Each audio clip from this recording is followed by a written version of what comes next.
दोस्तों हमारे channel SDME point में आपका स्वागत है। आज हम चर्चा करेंगे पार्ट ऑफ स्पीच के बारे में। दोस्तों पार्ट ऑफ स्पीच क्या होता है इसके बारे में चर्चा करेंगे। कितने प्रकार होते हैं ये सब बताएंगे आज आपको पार्ट्स ऑफ स्पीच के से पूरा रूबरू कराएंगे। दोस्तों पार्ट ऑफ स्पीच वो होते हैं जैसे कई सेंटेंस को जब मिला देते हैं तो एक पैराग्राफ बनता है। अब वही कई वर्ड को मिला देते हैं तो एक सेंटेंस बनता है। कई लेटर को मिला देते हैं तो एक वर्ड बनता है। तो इसी प्रकार मतलब जिन जिन वर्डों से मिलकर हमारा सेंटेंस बनता है उन्हें पार्ट ऑफ स्पीच कहते हैं। तो स्पीच का मीनिंग होता है सही स्पीच में भाषण होता है। भाषण का मतलब कोई लेख। तो कहने का मतलब है कि जिन वर्डों जिन शब्दों को मिलाकर हमारा एक सेंटेंस क्रिएट होता है उसे हम पार्ट ऑफ स्पीच कहते हैं। तो इसके कुल 8 प्रकार हैं। सबसे पहला देखते हैं। पहला है नाउन। नाउन से आप लोग पहले परिचित होंगे। नाउन में संज्ञा होता है। किसी व्यक्ति वस्तु स्थान अथवा भाव के नाम को संज्ञा कहते हैं। इसको इंग्लिश में लेते हुए noun is the name of person place और थिंग।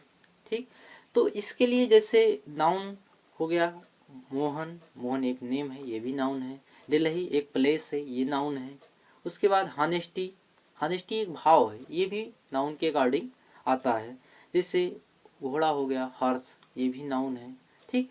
तो नाउन अगर किसी कोई वस्तु है, कोई जीव है, उसका नाम ही नाउन है। Name is noun. अगर शॉर्टकट आपको डेफिनेशन याद करनी हो तो उसको हम कह सकते हैं नेम इज नाउन। दूसरा पार्ट ऑफ स्पीच है हमारा प्रोनाउन। प्रोनाउन क्या होता है? Pronoun is the word which is used in place of noun. मतलब नाउन के स्थान पर जो प्रयुक्त होते हैं, नाउन के स्थान पर जो यूज किए जाते हैं उन्हें प्रोनाउन कहते हैं। जैसे अगर कोई दौड़ रहा है, अगर उसका नाम लेकर कहें कि राजेश दौड़ रहा है, अगर नाम न लेकर कहें वह दौड़ रहा है, तो वह क्या हो गया? वह हो गया प्रोनाउन। कहने का मतलब राजेश का प्रोनाउन ही हो गया। ठीक। तो pronoun he, she, it, I, we, you, they, his, my, ये सब क्या प्रोनाउन है। ठीक। जैसे ये राम की किताब है, अगर राम की ना बोलकर उसको बोले उसकी किताब है तो वहाँ हिज यूज होगा। हिज क्या होगा? प्रोनाउन। तो जितने आई, बी, यू, दे आदि ये सब क्या है? ये सब प्रोनाउन है। अब तीसरे पार्ट ऑफ स्पीच की बात करते हैं तो वर्ब। वर्ब का मतलब क्रिया।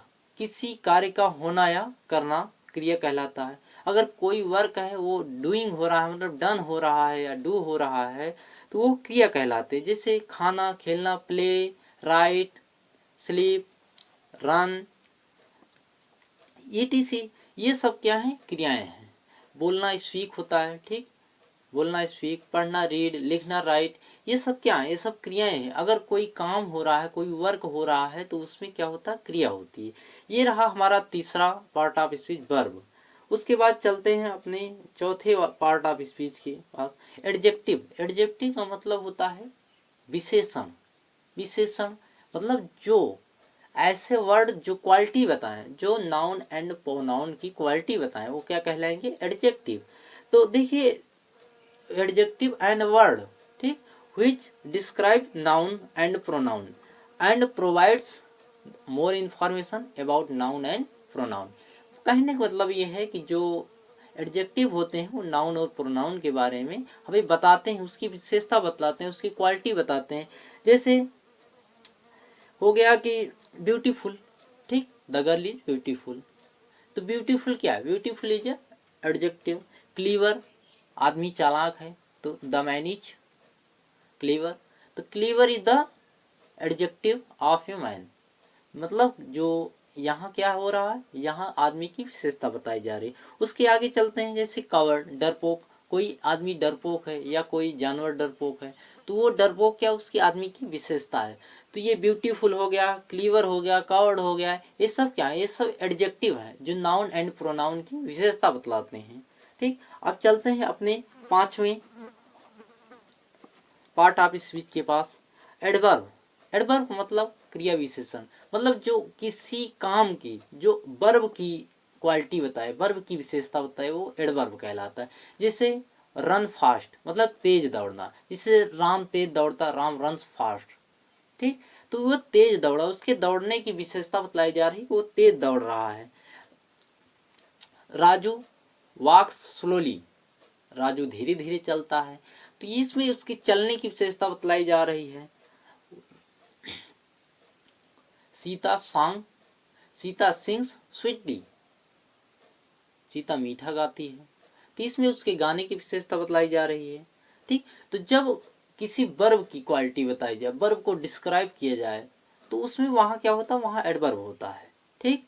अब इसमें अगले 6वां पार्ट ऑफ स्पीच है हमारा प्रीपोजिशन। प्रीपोजिशन की हिंदी होती है संबंध बोधक, मतलब जो नाउन और प्रोनाउन के बीच कनेक्ट करें, दोनों के बीच रिलेशनशिप को दिखाएं। जैसे बिल्ली मेज के नीचे है, तो the cat is under the table. यहाँ अंडर क्या, अंडर टेबल और कैट के बीच का रिलेशन बता रहा है। तो ये जो अंडर है ये क्या है, ये प्रीपोजिशन है। जैसे प्रीपोजिशन में, पर, ऑन मिस पर होता है, ऊपर अप हो गया, साथ हो गया। ठीक। ये सब क्या प्रीपोजिशन है जो दोनों को कनेक्ट करें। नाउन मतलब किसी सेंटेंस में दो वर्ड को, दो नाउन या प्रोनाउन को आपस में कनेक्ट करें, वो कहलाएंगे। दोनों के बीच कनेक्ट एक रिलेशनशिप से हो कनेक्शन, नॉर्मली कनेक्शन ना हो, किसी कनेक्शन मतलब किसी रिलेशनशिप। जैसे बिल्ली मेज के नीचे है। ठीक। ये हो गया 6वां part of speech preposition. Preposition की हिंदी होती है संबंध बोधक। अब चलते हैं 7वें part of speech conjunction. Conjunction का मतलब जोड़ना, समुच्चय बोधक। यहाँ नाउन प्रोनाउन या सेंटेंस, दो सेंटेंस को जोड़ना। ठीक। तो दो सेंटेंस को जोड़ना, दो नाउन को जोड़ना, दो प्रोनाउन को जोड़ना, ये क्या कहलाता है, ये कंजक्शन। तो ये दो, जब कोई वर्ड है जो नाउन को जोड़ रहा है, प्रोनाउन को जोड़ रहा है, या दो सेंटेंस को आपस में जोड़ा, तो कंजक्शन कहलाता है। जैसे एंड हो गया, दो मिस अद्यप हो गया, दैट अगर बीच में आता तो उसका अर्थ की होता है, ये भी दो सेंटेंस को आपस में जोड़ता है। बिकाज हो गया, बिकाज मिस क्योंकि, ये भी दो सेंटेंस को जोड़ता है। जब किसी का कारण बताया जाता है तो उसमें बिकाज का यूज करते हैं। तो कंजक्शन का मतलब समुच्चय बोधक, मतलब दो सेंटेंस जुड़े या दो नाउन के बीच अगर जोड़ हो रहा है तो वहां क्या यूज करेंगे, कंजक्शन का यूज करते हैं। अब चलते हैं 7वें के पास, 7वें नहीं 8वें के पास चलते हैं। 8वां हमारा है इंटरजेक्शन। इंटरजेक्शन विस्मय बोधक, मतलब अगर कोई हम बात कह रहे हैं तो उसमें हमें विस्मय हो। जैसे ओह, एलास, ब्रेवो। ओह मतलब अरे, ठीक, ब्रेवो शाबाश।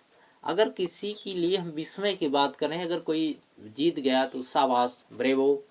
एलास अरे, हाय मतलब मैं हार गया, एलास आई। अगर जीतने के लिए बात कही जाए तो जीतनी, oh hurrah, I won the match, मैंने जीत गया। ठीक। तो ये रहे हमारे पार्ट्स ऑफ स्पीच। दोस्तों मिलते हैं अगले वीडियो में, देखने के लिए धन्यवाद।